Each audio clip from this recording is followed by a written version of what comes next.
थी। तो आज उनके कमरे में भी सिर्फ वो दो ही थे। सौम्या एक रोमांटिक मूवी लगा कर बैठी थी। दोनों मूवी देख रहे थे, वो भी पॉपकॉर्न और कोक के साथ। और जैसे ही एक रोमांटिक सीन आया कि सौम्या ने चिढ़ते हुए कहा, अरे यार ये इतने क्या रोमांटिक सीन्स आ रहे हैं। उसकी बात सुन विराट ने अजीब तरह से उसे देखते हुए कहा, सौम्या हम रोमांटिक मूवी देख रहे हैं जिसमें रोमांस होता ही है। उसकी बात सुन सौम्या ने अपने मुंह में पॉपकॉर्न भरते हुए वैसे ही कहा, क्या फायदा, बस रोमांटिक मूवी देखो और वही घी से पीटे सीन और लाइंस, मैं तुम्हारे बिना नहीं रह सकता, मैं मर जाऊंगा वगैरह सब झूठ है। उसने कोक की एक घुट लेते हुए कहा, अब मुझे ही देख लो, शादी से पहले प्यार था, रोमांस था, वही झूठे वादे थे, और शादी के बाद पति पुलिस स्टेशन और मैं घर पर बच्चों को संभालती हुई अब पति से कुछ कह सकती नहीं क्योंकि ये उनका काम है, और खुद कुछ कर नहीं सकती क्योंकि दिन में मैं भी काम में बिजी रहती हूँ, डांस क्लास में बिजी रहती हूँ, तो मेरी रोमांटिक लाइफ की तो बच गई ना बेन। उसने बेचारा सा मुंह बनाकर कहा। तो विराट को उसकी बात पर हंसी आ गई। उसे ऐसे हंसता देख सौम्या ने कहा, तुम ऐसे हंस क्यों रहे हो। विराट ने अपनी हंसी कंट्रोल करते हुए कहा, इसका मतलब अब ये सीन लाइव करके दिखाना ही पड़ेगा। चैप्टर 192 घूमने चले। शेखावत मेंशन। विराट और सौम्या के कमरे में सौम्या को उसकी बात समझ नहीं आई, पर इससे पहले कि वो कुछ रिएक्ट कर पाती उससे पहले ही विराट ने उसे सोफे पर लेटा दिया और उसके ऊपर आ गया। सौम्या उसे हैरानी से देखने लगी। ये अचानक जो हुआ, उसने विराट को पीछे धकेलते हुए कहा, हटो, मेरे ऊपर से हटो। विराट ने मुंह बनाकर कहा, अभी तो कह रही थी कि लव नहीं है, और अब जब तुम्हारे करीब आ रहा हूँ तो हटने को कह रही हो। उसने विराट की गर्दन पर हाथ रखा और उसके चेहरे को अपने करीब करते हुए कहा, ओ हेलो मिस्टर विराट मेहता, मैं उन शर्मीली लड़कियों में से नहीं हूँ जो नहीं जी करते करते सब कर दे। तुम्हारे 2 बच्चों को जन्म दे चुकी हूँ, अब भला शर्म क्यों करूँ। तो विराट ने पूछा, हाँ तो हटने को क्यों कहा। इस बार सौम्या ने उसे डांटते हुए कहा, अरे ये सोफा है, छोटा सा सोफा, बेड नहीं है जो मुझ पर चढ़ रहे हो। उसकी बातें सुन अब विराट को इरिटेशन हो रही थी। वो उसके ऊपर से हटा और खड़ा हो गया। सौम्या ने उसे ऐसे देख कहा, अब क्या हुआ। उसने ये कहा ही था कि विराट ने उसे गोद में उठा लिया और लाकर बेड पर लेटा दिया। वो कुछ बोलने को हुई कि विराट ने उसके होंठों पर अपने होंठ रख दिए। अब सौम्या भला क्या ही कहती, वो भी उसका साथ देने लगी। टीवी आप भी ऑन था। टीवी में अलग रोमांटिक सीन चल रहा था और यहाँ अलग। अगली सुबह सब डाइनिंग टेबल पर इकट्ठा हुए। आज सब वक्त पर आए थे, बच्चे बूढ़े बुजुर्ग सब साथ में बैठकर खाना खा रहे थे कि आर्यन ने कहा, मम्मा मैं सोच रहा था क्यों ना हम सब कहीं घूमने चले, बहुत टाइम हुआ कहीं नहीं गए। उसकी बात सुन सब उसे देखने लगे। आर्यन ने थाली में 2 बार चम्मच बजाया कि अरमान ने कहा, हाँ कब से घर में ही है, बोर हो गए हैं, अब तो कहीं घूम कर ही आते हैं। सांची ने दोनों की तरफ देखा और फिर कुछ सोचते हुए कहा, ठीक है, अगर इतना ही मन है तो बताओ कहाँ चले। उसके ये पूछते ही विराट, करण, भूमि, अरमान, आर्यन और अभय ने एक साथ कहा, मसूरी चले। सबको एक साथ बोलता देख सांची एक पल उन्हें देखती रही, फिर मुस्कुराकर कहा, ओके, जब सबको मसूरी ही जाना है तो हो आते हैं। सब खुश हो गए। सबने एक साथ कहा ये। आर्यन ने फिर जल्दी से कहा, तो ठीक है कल चलते हैं सब। सांची ने उसे रोकते हुए कहा, 1 मिनट, इतनी जल्दी कल ही जाना है, तैयारी कैसे होगी, टिकट भी बुक नहीं कराए। और फिर वो आगे कुछ बोलने को हुई कि आर्यन ने कहा, ओह मम्मा उसमें क्या है, टिकट में निकलवा देता हूँ। भूमि ने भी जल्दी से कहा, हाँ, और तैयारियां हम सब मिलकर कर लेंगे। सांची दोनों की तरफ देखने लगी, पर जब सबने उसे फोर्स किया तो सांची मान गई। उसने कल शाम की टिकट करवाने को कहा और बाकी सबको तैयारियों में हाथ बटाने को कहा। सबने हाँ भी कह दिया और जल्दी से नाश्ता फिनिश किया और तैयारियां करवाने लगे। सब घर पर ही थे और आज में ही जाने की सारी तैयारी हो गई। सबने लिप ले ली, अपने अपने काम से टिकट भी बुक हो गई और आर्यन ने नकुल को फोन कर उनके आने की खबर भी दे दी। दिन ऐसे ही बीत गया। अगला दिन भी सबने प्लानिंग में निकाला कि कैसे क्या करेंगे वहां पर, और फिर शाम की फ्लाइट से सब मसूरी चले आए। आर्यन और अरमान दोनों का घर ज्यादा पेड़ों वाले इलाके में था, पर सब फिलहाल आर्यन के घर पर ही गए।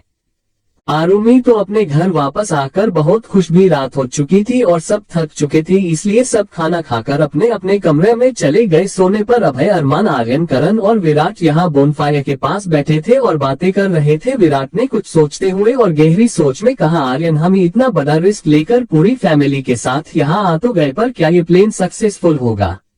आर्यन ने आग की लपटों को देखते हुए कहा, आग को बुझाने के लिए पानी को भी आग के अंदर कूदना पड़ता है, तो रेत जैसा दरिंदा इसे ऊपर से हमारे हाथ कैसे लग सकता था, और वैसे भी अब हम उसे नहीं बल्कि वो हमें ढूंढेगा। करण ने कंफ्यूज्ड होते हुए पूछा, पर वो कैसे? तो इस बार अरमान ने कहा, क्योंकि उसे जो चाहिए वो हमारे पास है और वो हमारे पास उस चीज को लेने जरूर आएगा। सब कुछ ना कुछ बोल रहे थे पर अभय शांत था। उसने मन में कहा, आखिरकार तुम अपने केस को खत्म करने के लास्ट स्टेज पर हो एंड आई नो कि तुम ये जरूर कर लोगे। कुछ देर तक बातें करने के बाद सब अपने अपने कमरों में चले गए। सुबह सब उठे तो पुष्पा जी और भूमि ने मिलकर सारा नाश्ता रेडी कर दिया था। सबने एक साथ नाश्ता किया और फिर बाहर जाने का प्लान बनाया। चैप्टर 193 अविनाश नाम देना। मसूरी। सब सोच रहे थे कि घूमने कहाँ जाए, तब सांची ने बताया कि मसूरी में सरकुंडा देवी का बहुत बड़ा मंदिर है, यहाँ लोग दूर दूर से आते हैं। तो सबने ये प्लान बना लिया कि आज सरकुंडा देवी मंदिर जाएंगे और वही दर्शन भी करेंगे। और एंजो अभी कुछ नाश्ते का सामान और कुछ जरूरी सामान लेकर सब मिनी बस में चढ़ गए, पर ना तो आर्यन चढ़ा और ना ही अरमान। जब सांची ने पूछा तो अभय ने उसे समझा दिया, ये कहकर कि दोनों की हेड ऑफिस यही है तो दोनों काम करके फिर आराम से एंजॉय करेंगे। तो सांची मान भी गई क्योंकि दोनों बहुत टाइम बाद यहाँ आए थे। तो मिनी बस तो वहां से निकल पड़ी और उसके बाद आर्यन ने विराट को कॉल किया। सामने से विराट ने फोन उठा लिया। उसने कहा, सब हमरे हिसाब से ही हो रहा है, बस वहां तुम संभाल लेना। आर्यन ने भी शांत लहजे में कहा, हमारा काम मुश्किल नहीं है, पर एक बात याद रखना, पूरे परिवार की जिम्मेदारी इस वक्त तुम दोनों भाइयों के सिर है, ध्यान रहे किसी को कुछ भी ना हो। विराट ने उसे तसल्ली देते हुए कहा, फिक्र मत करो, ते हमारा भी परिवार है, किसी को कुछ नहीं होगा। आर्यन ने बस हम कहा और वो फोन रखने को हुआ कि दूसरी साइड से आरुमि की आवाज आए, पापा आप क्यों नहीं आए, बस में आप कहाँ हो पापा? आर्यन ने एक गहरी सांस लेकर कहा, पापा को काम है बच्चा, आप सबके साथ एंजॉय करना, पापा बाद में आ जाएंगे। ओके, आरुमि ने खुश होकर कहा, ओके पापा। फिर आर्यन ने फोन रख दिया। उसके बाद उसने अरमान की तरफ देखा। दोनों जाकर ओपन जिप में बैठे और निकल गए अपने मिशन पर। करीब 15 मिनट बाद दोनों एक पब्लिशिंग हाउस के सामने आकर रुके जिसका नाम था द राम्बो पब्लिशिंग हाउस। ये मसूरी का सबसे ज्यादा चलने वाला पब्लिशिंग हाउस था जो सिर्फ मसूरी में ही चलता था। बुक्स के साथ साथ मैगजीन, न्यूज़पेपर और पोस्टर सब कुछ यहाँ तैयार होता था। दोनों भाई गाड़ी से उतरे और अंदर गए। काउंटर पर ही उन्हें एक लड़की दिख गई। दोनों उसके पास गए और अरमान ने उससे पूछा, मुझे एक मैगजीन बनवानी है, तो आप किसी बड़े को बुला देंगी जिसे मैं ये सब समझा सकूं? पर वो लड़की तो अपने सामने एक साथ दो हैंडसम बंदों को देखकर उनमें खुशी गई, पर आर्यन का ध्यान तो अपने फोन में था। वो बस की लोकेशन देख रहा था और अरमान को उस लड़की के ऐसे देखने से इरिटेशन हो रही थी, पर वो कुछ कहता इससे पहले ही एक शख्स उस लड़की के पीछे आकर खड़ा हो गया। उस आदमी की उम्र करीब 4045 साल होगी ही। गर्म कपड़े और सफेद दाढ़ी, मुझ में वो काफी रुतबे वाला लग रहा था। वो कुछ देर तक उस लड़की को देखता रहा, वो लड़की अरमान को और अरमान उस आदमी को। फिर उस आदमी ने अपनी सख्त आवाज में कहा, रूपाली। और जैसे ही रूपाली ने उस इंसान की आवाज सुनी वो अपने होश में आ गई। वो जल्दी से पलटी और हड़बड़ा कर कहा, सर आप इनसे मिले, ये आपसे मिलने आए हैं। अरमान रूपाली की इस हरकत को देखता ही रह गया। फिर उस आदमी ने रूपाली को जाने का इशारा किया और खुद अरमान के पास आते हुए कहा, तो कहिए सर मैं आपकी क्या हेल्प कर सकता हूँ? उसने ये कहा तो अरमान ने मुस्कुरा कर कहा, माइक अंकल, अगर आप मुझे सर कहेंगे तो मुझे अजीब लगेगा, आप तो मुझे नाम से बुलाए ना। उस आदमी ने अरमान के सिर पर हाथ रखकर कहा, यस माय बॉय, तुम तो मेरा बेटा है, पर तुम अचानक यहाँ कैसे और ये तुम्हारे साथ में कौन है? उन्होंने आर्यन की तरफ इशारा करते हुए कहा। तो अरमान ने कहा, ये मेरा भाई है अंकल आर्यन और ये माइक अंकल है। अरमान ने दोनों को मिलवाया। उसके बाद उसने कहा, अंकल हमें आपकी एक हेल्प चाहिए थी। उसकी बात सुनकर माइक ने कहा, श्योर श्योर, अगर हम तुम्हारी कोई हेल्प कर सकता है तो हमें खुशी होगी। अरमान ने आर्यन की तरफ देखा और फिर उन्हें अपना प्लान बताया। सारी बातें सुनने के बाद माइक ने एक गहरी सांस लेकर कहा, हमको बहुत बुरा लगा ये सुनकर कि रेड हमारे दिए हुए नाम का ऐसे फायदा उठा रहा है, पर हम तुम लोगों का मदद जरूर करेगा। आर्यन और अरमान दोनों के चेहरे पर स्माइल आ गई और दोनों ने ही उन्हें गले लगा लिया। यहाँ दूसरी तरफ सब सरकुंडा देवी के मंदिर पहुंच चुके थे। ये मंदिर उस ठंडी पहाड़ी पर था और बहुत खूबसूरत था। सब ने गर्म कपड़े पहन रखे थे और सबने एक एक कर मंदिर में प्रवेश किया, पर जैसे ही भूमि की बारी आई कि वहाँ प्रेषु द्वार पर बैठी औरत ने कहा, रुक जाओ, तुम अंदर नहीं जा सकती। जैसे ही सबने ये सुना उन्होंने पीछे मुड़कर देखा। अब भी भूमि के पीछे करण बाकी था। सांची ने उस औरत के पास जाकर कहा, क्या हुआ मो, ये हमारे साथ है और हमारी बहू है। उस औरत ने सांची की तरफ देखते हुए कहा, हाँ पर यहाँ गर्भवती स्त्री का जाना वर्जित है, ये अंदर नहीं जा सकती। जैसे ही सबने ये सुना सब हैरानी से भूमि को देखने लगे। भूमि खुद हैरान थी। उसने जल्दी से कहा, पर मैं प्रेग्नेंट नहीं हूँ। जैसे ही भूमि ने ये कहा कि उस औरत ने हंसते हुए कहा, तुम आजकल के लोग डॉक्टर पर और उनकी आधुनिक तकनीक पर विश्वास रखने वाले लोग हो। वो जब कहेंगे तब तुम मान लोगे, पर फिक्र मत करो, बहुत जल्द वह भी कह देंगे, पर फिलहाल तुम अंदर प्रवेश नहीं कर सकती। भूमि बेचारगी से सभी घर वालों को देखने लगी जो प्रवेश द्वार के अंदर खड़े थे। फिलहाल किसी को समझ नहीं आ रहा था कि वो भूमि की प्रेगनेंसी को सच समझे या गलतफहमी, पर किसी को समझ भी ही आ रहा था कि वो क्या करे। सांची उस जोगन से कुछ कहने को हुई कि भूमि ने कहा, कोई बात नहीं मम्मा, आप सब दर्शन कर आए, हम यही आप सबका इंतजार करते हैं। करण जो भूमि के पीछे खड़ा था उसने भी कहा था, कोई बात नहीं आप सब जाए, मैं यहाँ रुक जाता हूँ भूमि के पास। पहले तो सब नहीं मान रहे थे, पर फिर करण ने कहा तो सब चले गए। भूमि ने बच्चों को भी सबके साथ ही भेज दिया और अब सिर्फ भूमि और करण बाहर थे जो उस जोगन के ही पास बैठ गए। भूमि को सच में समझ नहीं आ रहा था कि वो क्या करे। वो प्रेग्नेंट कैसे हो सकती थी भला, उसे तो वापस लौटे अभी 1 महीना भी पूरा नहीं हुआ था, पर अब वो क्या ही कर सकती थी। वो वही बैठकर सबका इंतजार करने लगी और करण भी उसी के साथ बैठा अरमान और आर्यन के आने का वेट करने लगा। कुछ देर ऐसे ही बैठे रहने के बाद अरमान और आर्यन भी वहां आ गए। जब उन्होंने करण और भूमि को बाहर देखा तो उनके पास ही चले आए। आर्यन ने दोनों को देख पूछा, तुम दोनों बाहर क्या कर रहे हो, अंदर क्यों नहीं गए। आर्यन की बात सुन करण और भूमि दोनों एक दूसरे को देखने लगे। उन्होंने तो कुछ नहीं कहा, पर पीछे बैठी उस जोगन ने ही कहा, अरे वाह, तुम्हारा बेटा तो बिल्कुल तुम्हारे जैसा है। उसकी बात सुन आर्यन ने उसकी तरफ देखा और कहा, जी वो बिल्कुल मेरी तरह ही है, अभी मंदिर में है। पर वो आगे कुछ कहता इससे पहले ही उस जोगन ने कहा, मैं उसकी बात नहीं कर रही हूँ जो मंदिर में है, मैं उसकी बात कर रही हूँ जो अपनी माँ के गर्भ में है। उसकी इस बात ने एक बार फिर उन्हें हैरान कर दिया। आर्यन ने हैरानी से भूमि को देखा जो खुद इस वक्त परेशान लग रही थी। आर्यन ने करण की तरफ देखा तो करण ने उसे सब बताया कि वो क्यों बाहर बैठे हैं। अब उसकी बातें सुन आर्यन को समझ ही नहीं आया कि वो क्या कहे। उसने एक गहरी सांस लेकर कहा, ओके, मैं भूमि के पास रुकता हूँ, तुम दोनों दर्शन करके आ जाओ, सब इंतजार कर रहे होंगे, तुम लोग जाओ। दोनों को पता था कि जो इस वक्त सिचुएशन थी ऐसे में उन दोनों का जाना ही सही था। दोनों अंदर चले गए और अब भूमि अपनी जगह से उठी और थोड़ी दूरी तक चल कर गई। आर्यन भी उसके पीछे ही चल रहा था। उसने एकदम शांत लहजे में पूछा, क्या हुआ। भूमि ने अपने पेट पर हाथ रखकर कुछ सोचते हुए कहा, पता नहीं, कुछ समझ में ही नहीं आ रहा है, ऐसा कैसे है सकता है। अभी तो वो कुछ कहते कहते रुक गई तो आर्यन ने उससे साइड हक करते हुए कहा, कोई बात नहीं, अगर होगा तो पता चल ही जाएगा हम। भूमि ने हाँ में सिर हिला दिया और फिर उसने बात बदलते हुए कहा, और आप जिस काम से गए थे वो काम हुआ आपका। आर्यन ने हाँ में सिर हिलाया और सामने देखते हुए कहा, श्राद्ध हो चुका है साले का, बस अस्थियां विसर्जित करनी बाकी है जो जल्द ही हो जाएगी। भूमि को उसकी बातें तो समझ नहीं आई, पर ये समझ आ गया कि जो आर्यन चाहता था वो हो चुका है।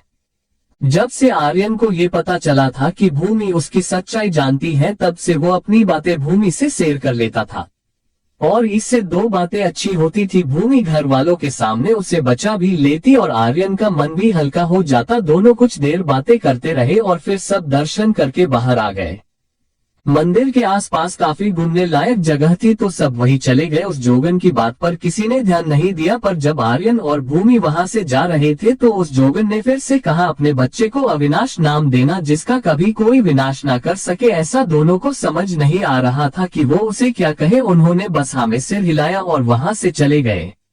यहाँ जैसे ही अभय को मौका मिला वो अरमान के पास आ गया और उसने पूछा, काम हो गया। तो अरमान ने एक सुकून भरी मुस्कान के साथ कहा, काम खत्म करके नहीं आए हैं पापा, खेल खत्म करके आए हैं, अब बस कल का इंतजार है और रेड का खेल खत्म। उसकी बात सुन अभय के चेहरे पर भी मुस्कान आ गई।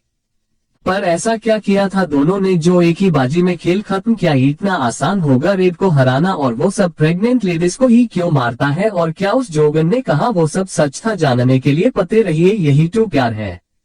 चैप्टर 194, मुझे पता है।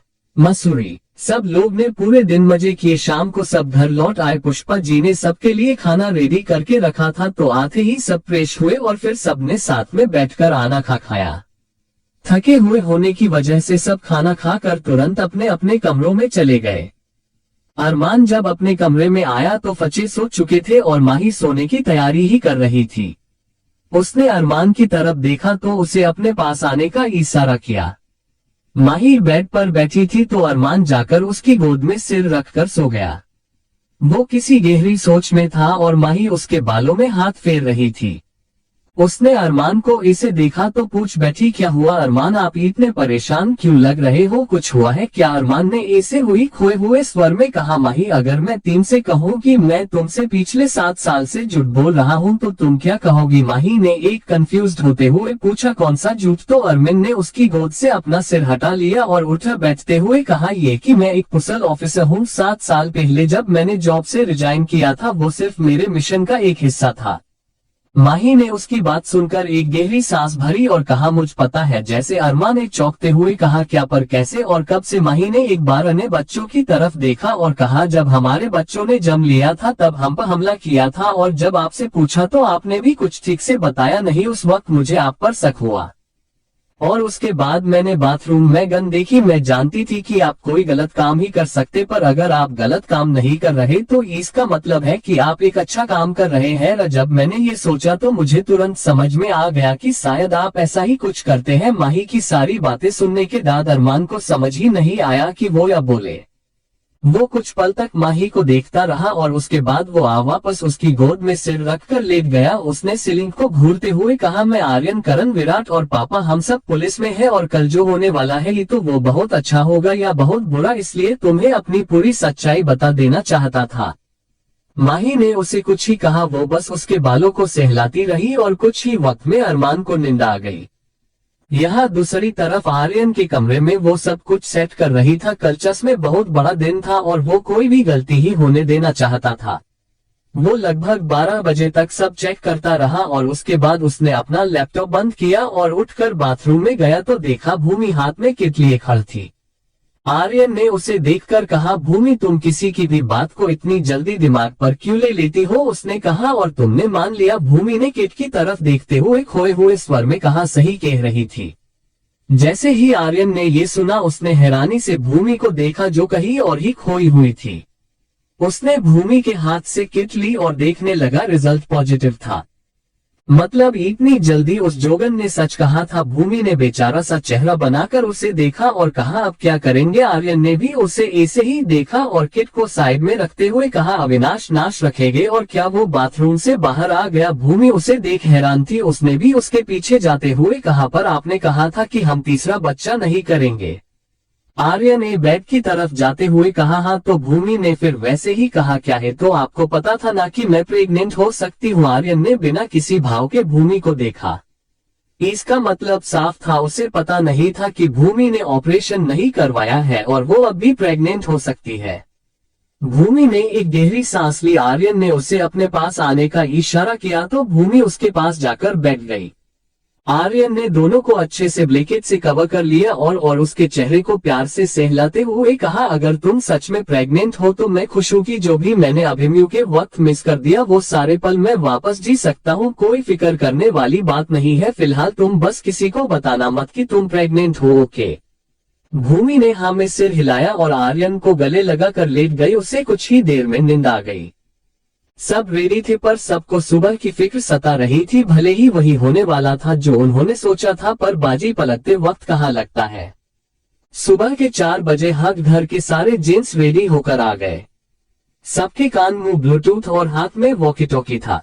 सब सो ही रहे थे और कई पुलिस वाले घर पर पहरे के लिए आ चुके थे। 8 बजते बजते तो घर को पूरी पुलिस फोर्स ने घेर लिया था। आर्यन, अरमान, विराट और करण घर के बाहर थे और कमल तो आज ही सुबह आया था। वो और अभय दोनों घर के अंदर थे।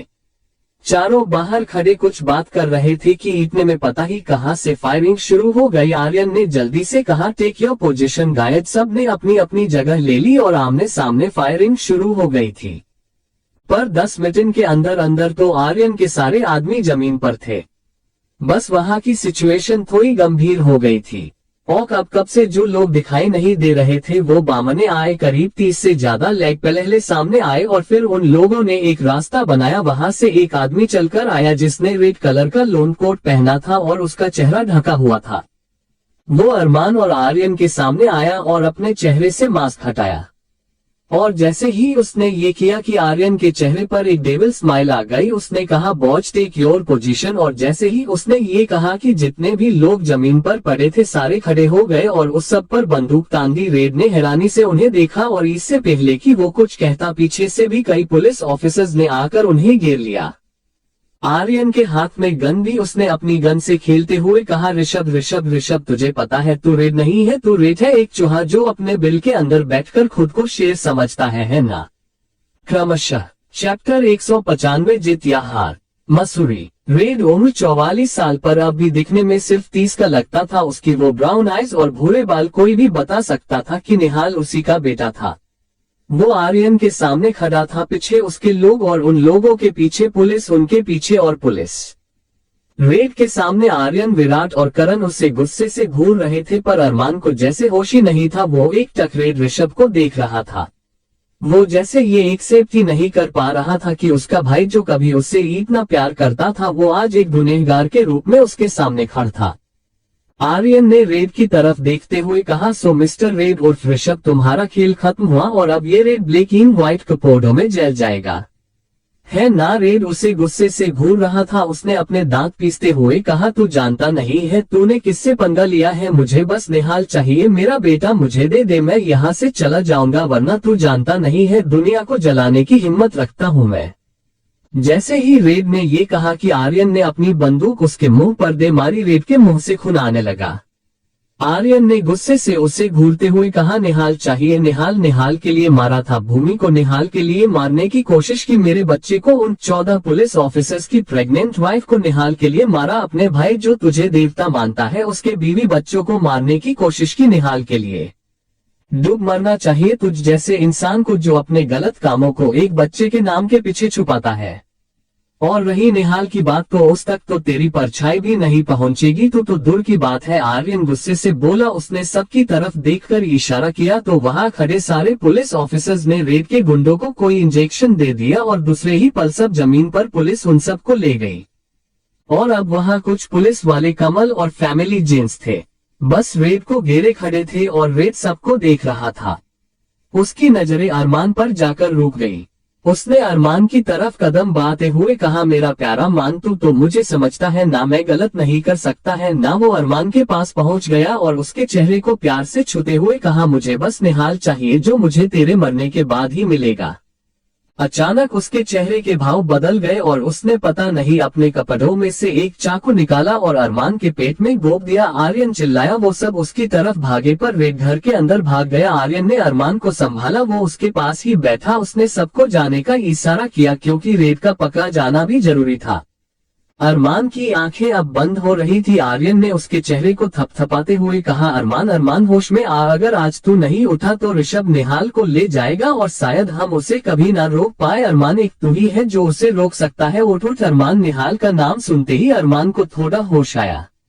उसने उठने की कोशिश की। आर्यन ने उसे हेल्प करके उठाया और अपनी जैकेट निकालकर अरमान के गांव पर बांध दिया। अरमान दर्द में भी हिम्मत के साथ था। उसने अंदर जाते हुए कहा, रेड हमारे जाल में फंस चुका है, वो चाहकर भी नहीं बच सकता अब, है ना। आर्यन ने हाँ में सिर हिलाया। उसने अरमान को रोकते हुए कहा, अरमान तू यही रुक, अंदर उसे कुछ नहीं मिलेगा, वो बाहर ही आएगा और हम उसे बाहर लेकर आएंगे, तू यही रुक। अरमान ने हाँ में सिर हिलाया। आर्यन ने एक आखिरी बार उसे देखा और घर के अंदर चला गया। यहाँ घर के अंदर ऋषभ पागलों की तरह निहाल को ढूंढ रहा था, पर उसे घर में निहाल तो छोड़ो कोई और भी नहीं दिख रहा था, जैसे घर में कोई हो ही ना। पर वो जानता था कि कोई घर से बाहर नहीं गया है, मतलब सब घर में ही है। वो सबको ढूंढने लगा और करण, विराट और आर्यन उसे ढूंढ रहे थे। ढूंढते ढूंढते जैसे ही विराट की नजर रेड पर गई, उसने गोली चलाई पर रेड वहां से भाग गया। ये गोली की आवाज अंडरग्राउंड रूम में बैठे घर वालों ने भी सुनी। सारे बच्चों को सुला दिया गया था। अभय के जाने का वक्त आ चुका था। वो ऊपर आने की सीढ़ियों पर चढ़ा, पर उसने पीछे मुड़कर कहा, चाहे कुछ भी हो जाए, जब तक कोई घर का सदस्य आकर दरवाजा ना खोले बाहर मत आना, ओके। सबने हाँ में सिर हिलाया और अभय वहां से चला आया। पर अभय को उसे दरवाजे से निकलते छुपे हुए रेड ने देख लिया और जैसे ही अभय वहां से गया कि रेड वो दरवाजा खोलकर अंदर चला गया और उसके अंदर कदम रखते ही इमरजेंसी अलार्म बजने लगा। सब समझ गए कि रेड फैमिली तक पहुंच चुका है। सब उस तरफ भागे। रेड अंदर आया तो सांची, भूमि, माही, सौम्या और शिवी बच्चों के सामने खड़ी थी। रेड ने झांक कर देखा तो पीछे निहाल का जरा सा चेहरा दिखा। उसने सांची पर गन तान दी पर कोई अपनी जगह से हिला तक नहीं। रेड ने सांची पर गन पॉइंट की और गन लोड करते हुए कहा, या तो मुझे मेरा बच्चा दे दो या अपनी मौत को अलविदा कह दो। चारों चौंक गई। उन्होंने सांची की तरफ देखा तो सांची ने ना में सिर हिलाया। रेड ने ये देखा तो कहा, ओके, तो अगर एक बच्चे के लिए एक प्रेग्नेंट औरत मर जाए तो कोई गम नहीं है ना। उसने भूमि पर गन तान दी। सब हैरानी से भूमि को देखने लगे और भूमि रेड को। उसने मजाक उड़ाते हुए कहा, तुम्हें क्या लगता है तुम्हारा पति ही समझदार है? मैंने भी कोई कच्ची गोलियां नहीं खेली, सब पता रखता हूँ। एक बार बच गई ना तुम और तुम्हारा वो छोटा आर्यन, पर अब मौका नहीं छोड़ूंगा। या तो मुझे मेरा बच्चा दे दो या अपने बच्चे के साथ ऊपर जाओ। माही ने उन दोनों की बातों का फायदा उठाया। उसने निहाल को उठा दिया और उसने रेड का ध्यान भटकाते हुए कहा, तुम क्या कर लोगे? पहले भी कुछ नहीं कर पाए, मारने की कोशिश की थी ना मुझे और मेरे बच्चे को, पर कुछ नहीं कर पाए। देखो मैं जिंदा हूँ और ठीक ठाक भी। वो चिल्लाया और उसने माही के बाल पके पर अचानक दरवाजे की ओर से आवाज आई। सबने उस तरफ देखा तो निहाल भागकर बाहर गया। ऋषभ ने जल्दी से माही को छोड़ा और निहाल के पीछे भागा। माही ने वहीं से कहा, भागो निहाल भागो, कुछ भी हो जाए तुम इसके साथ ही लगने चाहिए। माही भी भागकर ऋषभ के पीछे बाहर आई। तब तक दूसरी तरफ से आर्यन और करण भी आ गए। उन्होंने माही को बाहर देखा तो भाग कर आए। माही ने उनसे रोते हुए कहा, आर्यन वो निहाल उस तरफ, ऋषभ उसके पीछे भागा है, उसे बचा लो। आर्यन उस तरफ भागा पर करण माही को लेकर वापस वही चला गया। यहाँ बाहर अरमान, जो ऋषभ का वेट कर रहा था, निहाल को अपनी तरफ आता देख खड़ा हो गया, पर उससे पहले ही पीछे आ रहे ऋषभ ने उसे पकड़ लिया। अब ऋषभ निहाल को पकड़कर बीच में खड़ा था। आगे अरमान और पीछे आर्यन खड़ा था। उसने दोनों की तरफ देखा। आर्यन ने उस पर बंदूक तानी और गोली भी चलाई, पर उसकी गन में बुलेट ही नहीं थी। उसने खुद से ही कहा, सिर्फ ये अभी ही होना था। उसने अब रेड की तरफ देखा जो उस पर गन ताने खड़ा था और उसने गोली चलाई भी, पर उसकी गोली के साथ एक और गोली चलने की आवाज आई। उसने आर्यन को तो गोली मारी जो आर्यन के सीने में लगी, पर अरमान ने भी गोली चलाई जिसने सीधा ऋषभ के सिर को भेदा। इतने में वहां विराट और अभय आ गए। अरमान और आर्यन दोनों जमीन पर पड़े थे और ऋषभ भी। अरमान की आंखें अब भी खुली थी। उसने आर्यन को आंखें मिचते देखा और उसकी भी आंखें बंद हो गई। क्रमशः कमेंट करके बताएं आज का पार्ट कैसा लगा। Chapter 196 heart transplant. मसूरी। जब अरमान को होश आया वो हॉस्पिटल में था। वो एकदम से भीग कर उठा। माही उसके पास ही थी और अभय भी उसके पास ही था। अरमान ने उठते ही कहा, आर्यन कहाँ है और बाकी सब, वो ठीक है ना? माही ने उसे वापस लेटाते हुए कहा, सब ठीक है अरमान, आप आराम करिए। अरमान लेट तो गया पर उसे चैन कहाँ था। उसने फिर कहा, माही आर्यन कहाँ है? वो ठीक है ना? उसे भी तो गोली लगी थी, वो कहाँ है और कैसा है? माही ने उसकी बातों का कोई जवाब नहीं दिया। अरमान ने अभय की तरफ देखा तो आर्यन भी चुप था। अरमान को अब और ज्यादा टेंशन हो रही थी। उसने फिर से उठने की कोशिश की। माही उसकी तरफ बने को हुई कि उसने हाथ दिखाकर माही को रोक दिया। अरमान के घाव पर पट्टी बंधी थी, उससे बहुत दर्द भी हो रहा था। उसने उठकर बैठते हुए कहा, या तो आप दोनों मुझे बताइए कि मेरा भाई कहाँ है या फिर मैं खुद उसका पता लगाऊं। अरमान की बात सुन अभय उसके पास आकर बैठा। उसने एक गहरी सांस भरकर कहा, आर्यन का ऑपरेशन चल रहा है। डॉक्टर्स का कहना है कि वो श्योर नहीं है आर्यन बच भी सकता है और नहीं भी। ये सुनकर तो जैसे अरमान के होश ही उड़ गए हो। उसने बड़बड़ाते हुए कहा, नहीं नहीं नहीं, ऐसा कैसे हो सकता है? ऐसा नहीं हो सकता। अभय ने उसे शांत कराते हुए कहा, अरमान, आर्यन के हार्ट में गोली लगी है, उसका हार्ट ट्रांसप्लांट हो रहा है। ऑपरेशन 24 घंटे का है, 12 घंटे बीत चुके हैं। अब तो अरमान की कुछ कहने की हिम्मत ही नहीं हो रही थी। वो क्या ही बोलता। उसने अचानक से कहा, डोनर कौन है? किसका हार्ट दिया जा रहा है आर्यन को? अभय और माही दोनों ने एक दूसरे को देखा और फिर अभय ने कहा, ऋषभ का हमने रिपोर्ट में लिखा कि ऋषभ का इस दुनिया में निहाल के अलावा कोई नहीं है। उसके दिमाग में गोली लगने से वो मर गया, पर 24 घंटे के अंदर अंदर उसका दिल किसी को दिया जाए तो उसका दिल जिंदा रह सकता है। निहाल ने ये फैसला लिया कि ऋषभ का दिल आर्यन के सीने में जा सकता है, इससे उसके पिता का दिल एक अच्छे इंसान के अंदर होगा। अरमान ने एक गहरी सांस ली। उसे कुछ समझ नहीं आ रहा था कि वो क्या करे। 12 घंटे बीत चुके थे, पर अब जो ये 12 घंटे बाकी थे ये बहुत मुश्किल होने वाले थे उसके लिए। उसने अपनी आंखें बंद करी और वापस लेट गया। यहाँ वार्ड के बाहर ऑपरेशन थिएटर के सामने सांची, भूमि और विराट इंतजार कर रहे थे डॉक्टर के बाहर आने का। भूमि एकटक ऑपरेशन थिएटर के दरवाजे पर खड़ी अंदर देख रही थी। उसे देखकर सांची को अपनी याद आ गई। वो भी कभी ऐसे ही आश लगाए खड़ी थी जब अभय को गोली लगी थी। वो जानती थी कि इस वक्त भूमि की क्या हालत होगी, वो भी इस दौर से गुजरी थी। भूमि बस अंदर ही देख रही थी और पीछे से सौम्या ने आकर उसके कंधे पर हाथ रखा। भूमि ने मुड़कर देखा तो सौम्या अपने हाथ में सैंडविच लिए खड़ी थी। उसने कुछ नहीं कहा और फिर से औरती में देखने लगी। सौम्या ने निराशा से कहा, भाभी कुछ खा लीजिए, सुबह से आपने कुछ नहीं खाया है, कुछ पेट में जाएगा तभी तो कोख में पल रहे बच्चे को शांति मिलेगी, कुछ खा लो ना भाभी।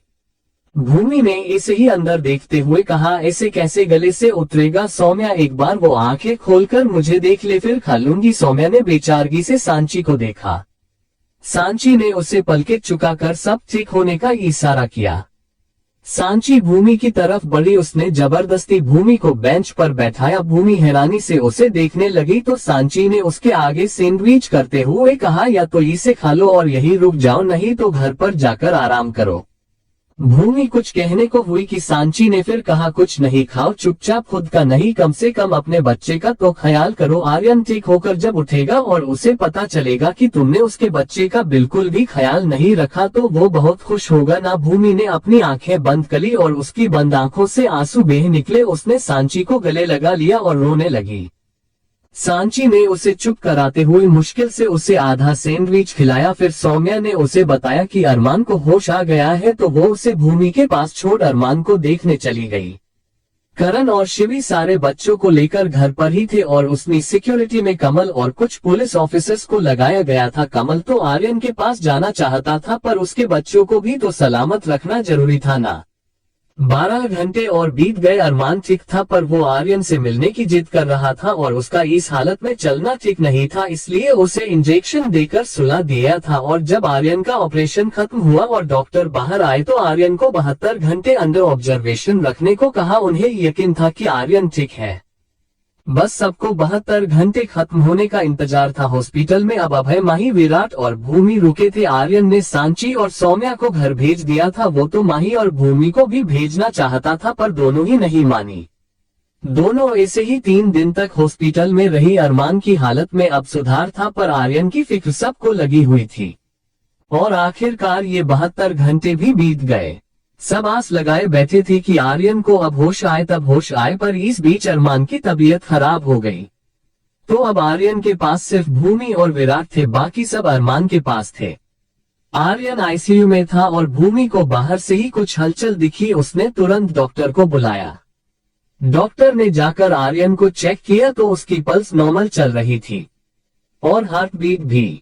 ये देख डॉक्टर को बहुत खुशी हुई। उन्होंने बाहर आकर कहा, कांग्रेचुलेशन, हार्ट सही तरीके से काम कर रहा है, वह खतरे से बाहर है। उसकी बात सुन दोनों की खुशी का कुछ ठिकाना ही था। विराट जल्दी से अरमान के वार्ड में गया और उसे ये खुशखबरी दी। सबको अब जाकर चैन की सांस मिली। अब सब ठीक था। डॉक्टर ने भूमि और अभय को अपने केबिन में बुलाया। दोनों उनके केबिन में गए तो डॉक्टर ने उन्हें बैठने को कहा। दोनों डॉक्टर के सामने बैठ गए तो डॉक्टर ने कहना शुरू किया, देखिए आप दोनों को इसलिए ये बातें बता रहा हूँ क्योंकि अरमान की खुद की हालत ठीक नहीं है, वरना वो आर्यन को संभाल लेता। आर्यन का अभी ही हार्ट ट्रांसप्लांट हुआ है, हार्ट बीट स्टार्ट हो चुकी है और नॉर्मल भी, पर अभी बहुत ध्यान रखना पड़ेगा। जब तक उनका हार्ट ठीक से काम करने नहीं लगता तब तक आर्यन हॉस्पिटल में ही रहेगा, शायद 3-4 महीने तक। पर उसके अलावा आपको भी कुछ चीजों का बहुत ध्यान रखना पड़ेगा, छोटी सी चीज भी उन्हें बड़ झटका दे सकती है। उन्हें अभी हर इस बड़ी चीज से दूर रखना है, तो उन्हें एक्साइटेड कर दे कोई भी बुरी या अच्छी खबर नहीं। स्मोकिंग और हर वो चीज जो उनके हार्ट को नुकसान पहुंचाए उन्हें दूर रखना होगा उनसे। और हाँ, इन दिनों उनके हार्ट में दर्द हो तो तुरंत खबर दीजिए। ये समझ लीजिए कि उनका एक नया जन्म हुआ है, बहुत ख्याल रखना पड़ेगा, कुछ भी हो सकता है। दोनों ने हाँ में सिर हिलाया और फिर डॉक्टर से जाने की इजाजत ली। दोनों बाहर आ गए और सभी घर वालों को डॉक्टर ने जो कहा वो बताया। अभय ने सबको स्ट्रिक्ट ऑर्डर्स दिए कि कोई भी आर्यन के सामने ऐसा कुछ नहीं कहेगा जिससे आर्यन ज्यादा खुश हो या टेंशन ले। सबने हाँ कहा।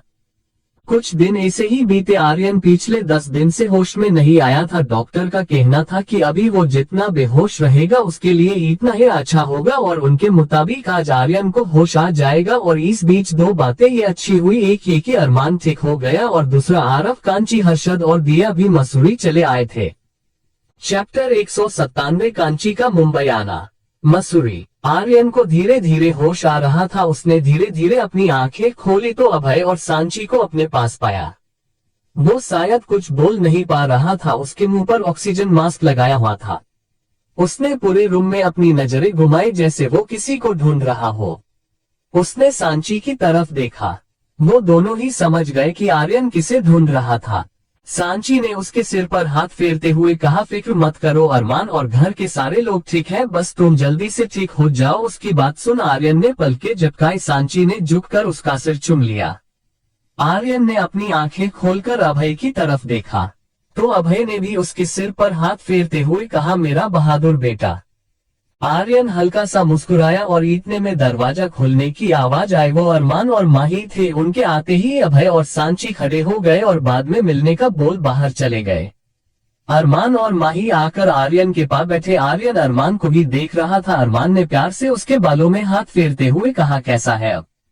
आर्यन ने अपनी पलकें झपकाए। अरमान ने मुस्कुरा कर कहा, कोई बात नहीं, अभी इसी से काम चला लेता हूँ, बाद में वैसे ही तू बड़ा दिमाग खाएगा। माही ने उसके कंधे पर हल्के से चपेट लगाई तो अरमान ने कहा, क्या हम दोनों का ऐसे ही चलता है? तुम बुरा मत मानो। माही ने आर्यन की तरफ देखा तो आर्यन ने फिर से पलकें झपकाए और इतने में अरब बार फिर दरवाजा खुला और अब भूमि थी।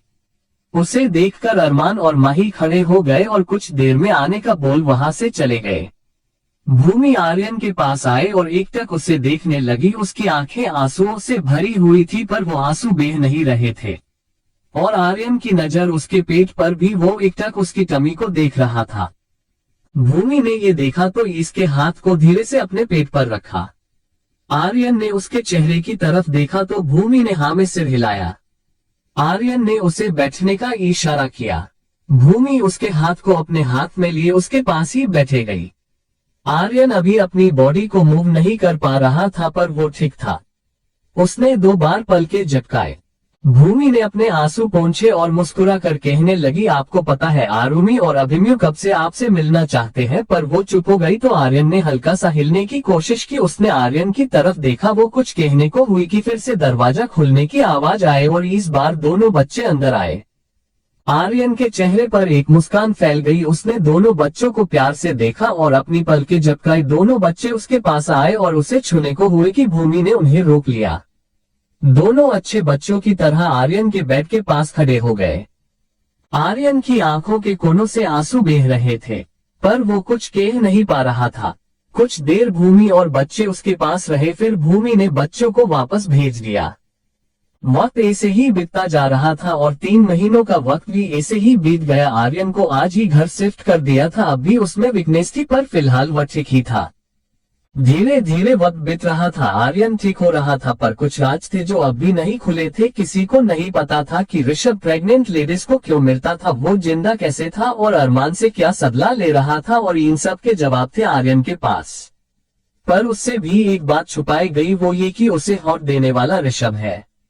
अभय और सांची ने ये फैसला लिया था कि वो आर्यन को नहीं बताएंगे कि उसके सीने में धकता दिल ऋषभ का है, पर निहाल को आर्यन में कुछ और ही दिख रहा था। इस बीच एक और बात हो गई। कांची अकेली अभीक को लेकर इंदौर से मुंबई चली आई। वो आर्यन को देखने के बाद वापस चले गए थे पर अब कांची का ऐसे अकेले अभीक को लेकर आना किसी के समझ नहीं आया, पर किसी ने उससे कुछ नहीं पूछा। घर में तो कुछ ठीक था नहीं और अब कांची का ऐसे वापस आना सबको डरा रहा था। कांची ने वहां 2 दिन तो ऐसे ही बिताए, पर सांची को ये कुछ ठीक नहीं लग रहा था, क्योंकि इन दिनों आरव उनसे ठीक से बात भी ही करता था और कांची ऐसे चली आई थी। तो उसने दिया को फोन लगाया और उससे पूछा कि सब ठीक तो है ना। पर जो दिया के मुंह से उसने सुना उसे यकीन नहीं हुआ कि ऐसा कुछ हो भी सकता है। उसने तुरंत कांची को बुलाया। कांची भी अब उसके सामने थी। सांची ने अपने दोनों हाथ आपस में बांध लिए और कहा, कांची, दिया से बात हुई मेरी क्या? जो उसने कहा वो सच है। कांची उसके सामने सिर झुकाए खड़ी थी और उसने वैसे ही कहा, जी जो कुछ भी मौ ने आपको बताया वो सब सच है, पर इस चीज के हकदार खुद आरव ही है। चैप्टर 198 मेडिकल लोचा। शेखावत मेंशन। सब आर्यन को डिस्चार्ज मिलते ही मुंबई वापस आ चुके थे और फिलहाल तो सांची के कमरे में कांची खड़ी थी। सांची ने सोफे पर बैठते हुए कहा, आखिर हुआ क्या है? ऐसा क्या हो गया तुम दोनों के बीच जो तुम घर पर डिवोर्स पेपर्स छोड़कर आए हो? आरव ने ऐसा भी क्या कर दिया जो बात यहाँ तक पहुँच गई है? कांची ने एक गहरी सांस छोड़ी और कहने लगी, कभी कभार जिंदगी हमारे साथ ऐसे खेल खेलती है कि हमें लगने लगता है कि हमारी जिंदगी में सब कुछ ठीक हो चुका है, पर सच तो ये है कि वो सब एक छलावा होता है, क्योंकि जिंदगी में वो लम्हा सिर्फ मौत के वक्त आता है जब हमारे सारे गम हमसे दूर होते हैं। मेरी जिंदगी में भी यही छलावा था जिसे मैं सच समझ बैठी। अभी के जन्म के बाद में खुश थी। मेरी लाइफ में मेरा बच्चा आ चुका था, एक बच्चे की मां होना, अच्छा परिवार, प्यारे सास ससुर और प्यार करने वाला पति। इससे ज्यादा एक औरत को भला क्या चाहिए? पर एक औरत हमेशा ये चाहती है कि उसका पति सही राह पर चले और नेक हो। पर आरव जो कर रहे हैं, मैं नहीं चाहती कि मेरे बेटे पर उनकी परछाई भी पड़े। मैं नहीं चाहती कि मेरा बेटा भी अपने पिता की ही तरह बने या मेरे पेट में पल रहे बच्चे पर आरव का कोई बुरा असर पड़े। उसकी बात सुन सांची हैरान रह गई। उसे नहीं पता था कि कांची भी प्रेग्नेंट है। और सांची अचानक से खड़ी हो गई। उसकी नजर दरवाजे के पास खड़े आर्यन और अरमान पर गई। आर्यन रोड के सहारे खड़ा था और एक हाथ अरमान के गले में था। दोनों ने शायद कांची की कही बातें सुन ली थी। सांची नहीं चाहती थी कि आर्यन को अभी कोई टेंशन हो। उसने कहा, आर्यन तुम यहाँ क्यों आए? अरमान, इसे वापस ले जाओ। पर दोनों ही नहीं गए। दोनों अंदर आए। सांची ने भी मदद की और आर्यन को सोफे पर बैठाया। आर्यन ने कांची की तरफ देखकर बिना किसी भाव के कहा, क्या हुआ है आरव को? कांची ने आर्यन को देखकर अपनी नजरें झुका ली और कहने लगी, आरव का कहना था कि हम इंदौर जा रहे हैं उनके काम की वजह से, पर सच तो यह है कि आरव को आर्यन से प्रॉब्लम थी। शादी के बाद भी, उनसे इतना प्यार करने के बाद भी उन्हें हमेशा ये लगता था कि मेरे दिल में अब भी आर्यन के लिए कुछ है। और जब भूमि की डेथ की खबर मिली तब तो आरव ओवर पॉजिटिव हो गए। उन्हें लगने लगा कि अब जब भूमि आर्यन की लाइफ से जा चुकी है तो आर्यन फिर से मेरी तरफ मुड़ जाएंगे, इसलिए ही तो ना वो खुद यहाँ आते और ना ही मुझे आने देते। पर भूमि के वापस लौटने के बाद भी उनका ये वहम दूर नहीं हुआ और इन सब के बाद भी मैं उनके साथ थी। मुझे लग रहा था कि शायद वो मेरे प्यार की वजह से ये सब करते हैं और मैं यही सोचकर हर बार मैं उनका साथ देती रही। पर मैं गलत थी। एक गलत इंसान के दिल में ही गलत ख्याल आते हैं। एक सच्चा इंसान कभी गलत नहीं सोचता और मेरी सबसे बड़ी गलती थी कि मैंने आर्यन को छोड़ आरव को चुना। आर्यन ने उसकी इन बातों पर ध्यान दिए बिना फिर कहा, क्या हुआ है आरव को? कांची ने इस बार सीधा सा जवाब दिया, वो गलत संगति में है। किसी को उसकी बात समझ नहीं आई। सब हैरानी से उसे देख रहे थे। कांची ने आगे कहा, एक वकील होने के नाते उनका ये फर्ज बनता है कि वो लोगों को न्याय दिलाए, पर उनकी वजह से 250 बेगुनाह लोगों की जाने गई और वो न्याय से वंचित रहे। एक फैक्ट्री में लगाई गई आग को एक हादसा बताकर टाल दिया गया और अब वहाँ एक मॉल बन रहा है।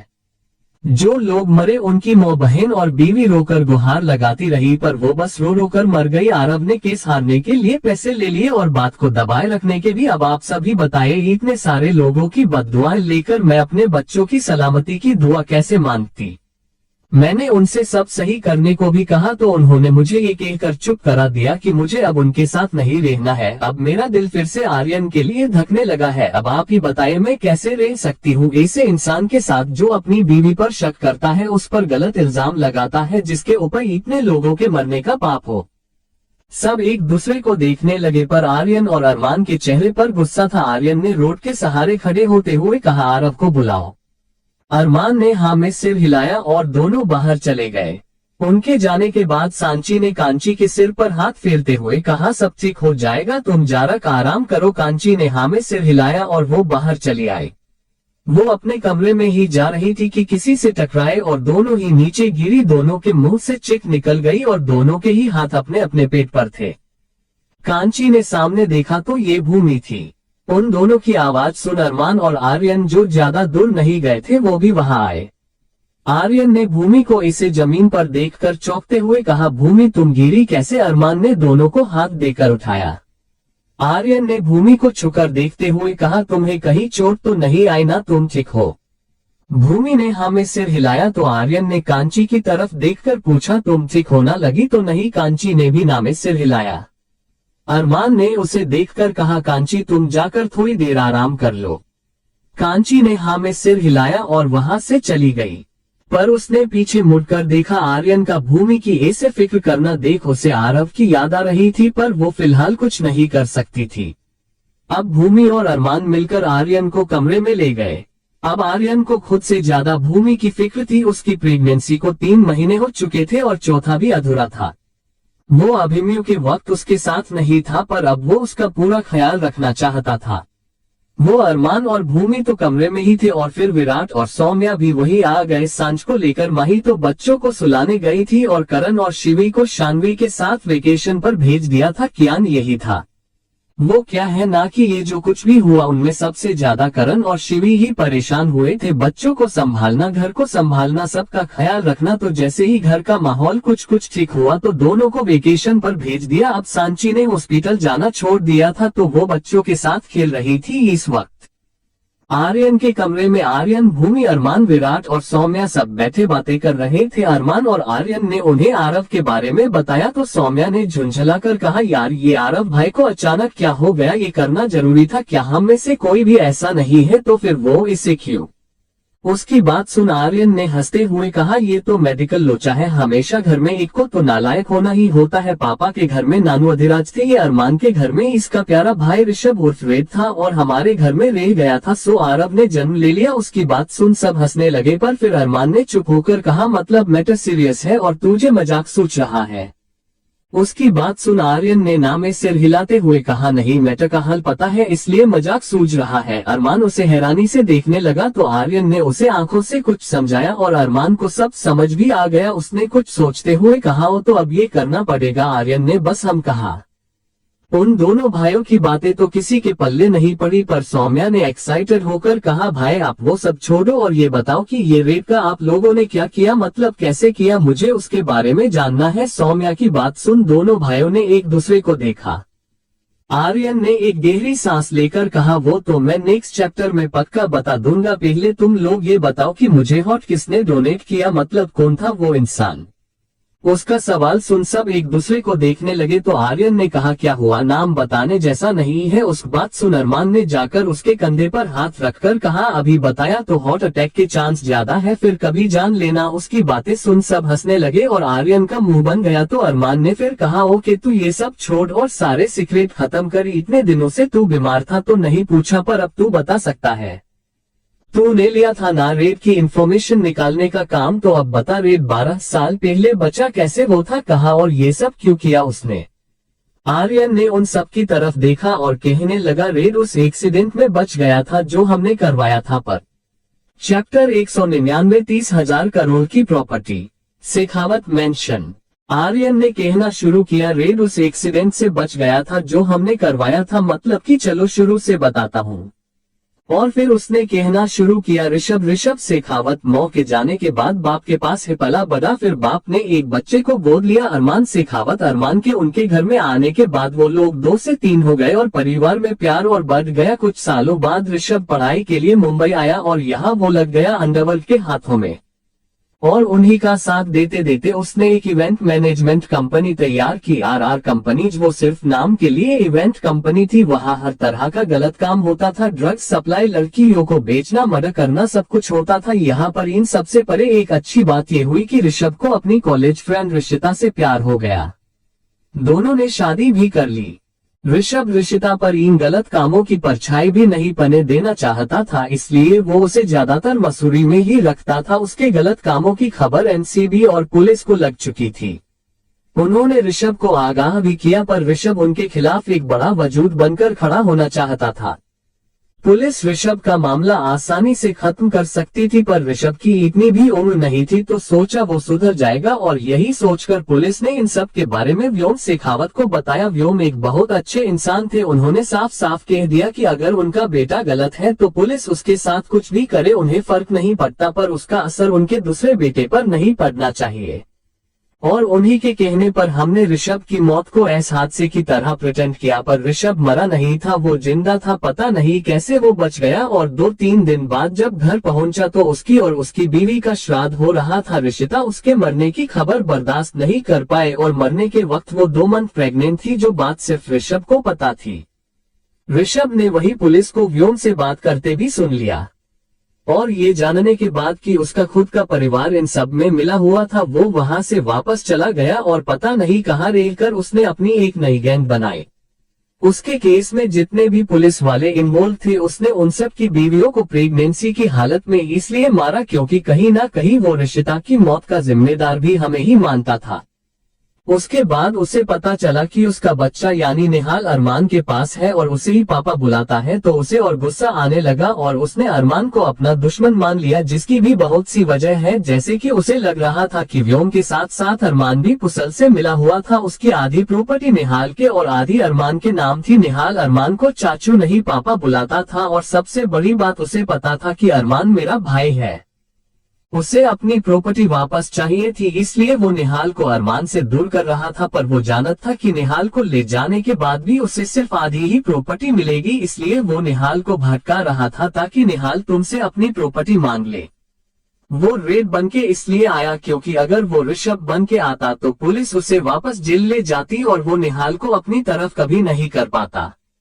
उसकी इतनी सारी बातें सब बिना पलक झपकाए सुन रहे थे, और जब वो चुप हुआ तब जाकर सबकी सांस में सांस आए, पर सौम्या को अब भी चैन नहीं मिला था। उसने फिर कहा, अरे पर रेड आपके सामने मतलब हमारे घर क्यों आया था, और आपने ऐसा क्या किया जो वो सीधा घर चला आया? आर्यन ने एक गहरी सांस लेकर फिर से कहा, मसूरी में एक पब्लिशिंग हाउस है, the rainbow publishing house, Michael Dyer का, जिन्हें अरमान माइक बुलाता है। ऋषभ और अरमान दोनों माइक अंकल को बहुत पहले से जानते हैं, उन्होंने ही दोनों को नाम दिए थे, ऋषभ को रेड और अरमान को एमी। हम उनसे मिलने गए थे, हमने उन्हें रेड के बारे में सब कुछ बताया, तो वो हमारा साथ देने के लिए रेडी हो गए।